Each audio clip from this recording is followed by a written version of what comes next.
গলা শুকিয়ে গেলে গোসল করতাম, তখন মনে করতাম যে এখন যদি পানি খাই তাহলে আল্লাহ দেখবে। রমজান মাসটা আমি আসলে সকাল থেকে মানে যদি বলি ভোর 4টার থেকে শুরু হয়, 4টায় উঠি, আলহামদুলিল্লাহ তাহাজ্জুদ নামাজ পড়ি, বেতের নামাজ পড়ি, তারপরে কিছু একটা খাই সেহারিতে, তারপরে ফজর নামাজ পড়ে ঘন্টাখানিক শুয়ে থাকি বা 2 ঘন্টা, তারপরে 1 ঘন্টা এক্সারসাইজ করি। এখন আর হেভি এক্সারসাইজ করি না যেহেতু রোজার দিন।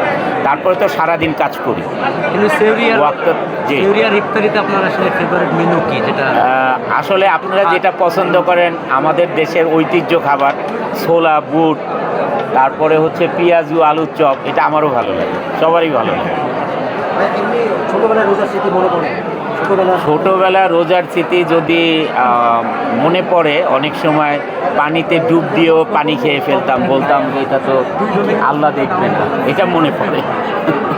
মানে এরকম থাকতাম আর কি, যে গলা শুকিয়ে গেলে গোসল করতাম, তখন মনে করতাম যে এখন যদি পানি খাই তাহলে আল্লাহ দেখবে, এটা মনে পড়ে।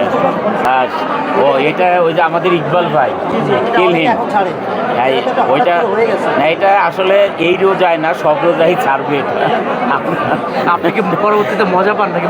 না, এটা আসলে আফসোস লাগে, ইকবাল ভাইও আমাকে দিয়ে দিয়ে আমিও মুখে নিয়ে ফেললাম।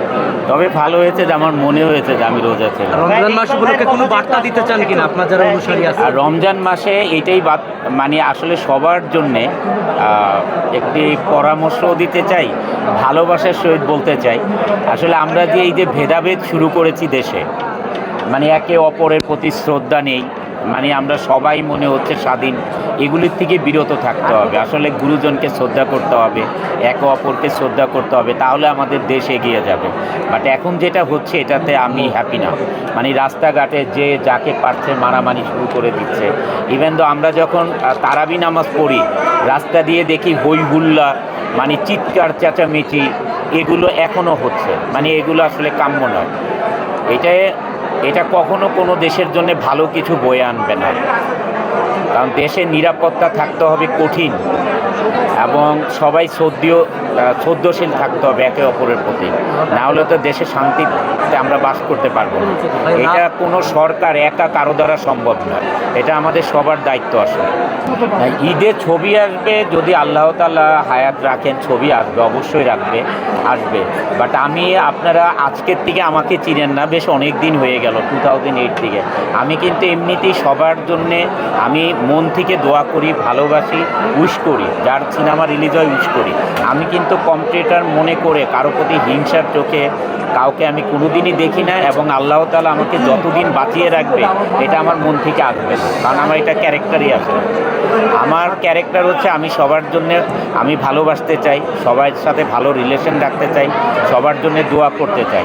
আর আপনি যেটা বলছেন যে এটা একটা কম্পিটিশন মার্কেট থাকলে সবার জন্য ভালো হয়, সেটা আসলে হল মালিকদের জন্যও ভালো হয়, দর্শকরাও মজা পায় যে এই ছবিটা আগে দেখি বা এটা এরপরে যে দেখি, তাদের একটা চয়েস থাকে। তো এখন তো আমরা দেখি যে ঈদে অনেকগুলো ছবি রিলিজ হয়, এতে তো সমস্যা হচ্ছে না।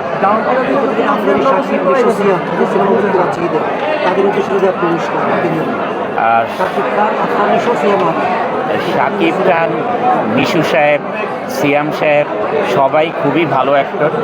তবে এখানে অবশ্যই শাকিব হচ্ছে ওনাদের সবার সিনিয়র, তার ছবির চাহিদা একটু মার্কেটে বেশি, এটা আমরা অস্বীকার করতে পারবো না। হ্যাঁ, সেটা অস্বীকার করা যাবে না। তবে আমি চাই সবার ছবি ভালো চলুক, কারণ সবাই খুশি হবে। কারণ একটা আর্টিস্ট যখন একটা ছবিতে কাজ করে, তখন তার সবচেয়ে বেশি স্যাটিসফ্যাকশন থাকে যখন মুভিটা সুপারহিট হয়। আর প্রডিউসারও তখন হ্যাপি থাকে যে আমি এই আর্টিস্টকে নিয়ে আবার কাজ করি। আসলে আমাদের দেশের সিনেমা তো এখন ঈদের সময় নর্মালি রিলিজ হয়, আর ঈদে মানুষ সিনেমাও দেখে। যারা সিনেমাতে প্রডিউস করছেন, যারা কাজ করছেন, যারা ডিরেকশনে কাজ করছেন এবং কলা কৌশলী, সবার প্রতি হলো আমার অনেক অনেক ভালোবাসা। এবং আমরা চাই সবাই ছবি হলে গিয়ে দেখুক, এবং প্রডিউসারের টাকাটা উঠুক, এবং শিল্পীর কাজের সার্থকতা আসুক। অপারেশন জ্যাকপট আমি মন্ত্রণালয়ে আমাদের সবার বায়োডাটা, পাসপোর্টের কপি, যা কিছু দেওয়া দরকার মন্ত্রণালয় দিয়েছে। কারণ ছবিটা শুটিং হবে প্যারিসে, তারপরে কিছু সুইজারল্যান্ডে, বিভিন্ন জায়গায়, যত মুভির গল্পটাই এভাবে আছে। এই গল্পটাতে আসলে কোনো দলের জন্যে নয়, এই সিনেমাটা হচ্ছে দেশের জন্য। এটা অপারেশন জ্যাকপট, আমরা ইতিহাস জানি বাংলাদেশে, এটা একটা মুক্তিযুদ্ধর ছবি। আর মুক্তিযুদ্ধে আমরা সাধারণত যেই ধরনের ছবি নাটক প্রথম থেকেই দেখে আসছি, এটা আমরা জানি এটা একটু ভিন্ন ধরনের, যেহেতু এটা নো কমান্ডো যারা, সাবমেরিনার কমান্ডো যারা, তাদেরকে নিয়ে এই ছবিটার গল্পটা ডিফারেন্ট। এই ছবিটা যখন রিলিজ হবে তখন সবাই এক বাক্যে বলবে যে আসলে এটা কোনো দলের ছবি না, কোনো পলিটিক্যাল মুভি না, এটা বাংলাদেশের জন্যে এই ছবিটা নির্মিত হচ্ছে এবং এই ছবিটা একটা ইতিহাস হয়ে থাকবে, অপারেশন জ্যাকপট। আমি ফান্ডিংয়ের সমস্যা সেটা আমি যেটা আলোচনা করেছি, আমাদের যে প্রডিউসার স্বপন ভাই, উনি বলেছে যে উনি যেই বাংলাদেশের পার্টে যেই ফান্ড পেয়েছেন উনি তো শুটিং করেছেন, এখন যে লাস্ট পেমেন্ট যেটা আছে সেটা পেলেই উনি বাইরে শুটিংটা করতে পারে। তা আমি আপনাদের মাধ্যমে আমাদের দেশে এখন ক্ষমতায় যারা আছেন সবাই দেশকে ভালোবাসেন এবং তাদের কাছে আপনাদের মাধ্যমে আমার মনের কথা এবং দেশের কথা পৌঁছাতে চাই যে এই ছবিতে ব্যালেন্স যে ফান্ডিংটা আছে এটা করে দিলে ভালো হবে। এটা দেশের ইতিহাস একটা মুভি, এটা আসলে ব্যক্তিগত কারো মুভি নয়, কোনো পলিটিক্যাল মুভি নয়। আসলে আমার সিনেমা না থাকার কারণ হচ্ছে বাংলাদেশের বিজনেস এখন ভেরি টাফ, কারণ ইউক্রেন যুদ্ধের জন্য। আপনারা আবার কেউ মনে করেন না যে বাংলাদেশের বর্তমান পরিস্থিতির জন্য, না, এটা হচ্ছে ইউক্রেন যুদ্ধের জন্যে গার্মেন্টস ইন্ডাস্ট্রির business is so tough now.